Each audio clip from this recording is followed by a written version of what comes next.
my sme to aj vyčíslili, len aby aj samotní diváci videli konkrétne čísla. My sme vyčíslili tento dopad. Pokiaľ zamestnanec poberal priemernú mzdu a z toho by mu bol vypočítaný nárok na dávku v nezamestnanosti, tak prichádza týmto opatrením o 914 eur. Takže to si myslím, že to je už dosť významná čiastka pre človeka, ktorý príde o zamestnanie. Dobre, a keď teraz bola reč o Samsungu, cez 700 ľudí, minister práce avizoval niekoľko tisíc pracovných miest v rámci toho regiónu, čiže oni si nenajdu prácu? Nenajdu podľa vás uplatnenie?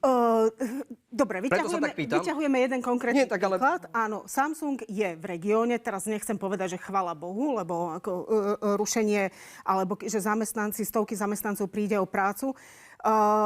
Samsung sa nachádza v regióne, ktorý je dlhodobo s najnižšou mierou nezamestnanosti a je tu vyššia ponuka pracovných miest, ako treba v porovnaní s Prešovským krajom alebo s Banskobystrickým. Nenajdu si tí ľudia prácu? Je tu perspektíva, že si tú prácu nájdu, ale Samsung nie je jediná fabrika, ktorá ruší prevádzku alebo kde sa bude prepúšťať.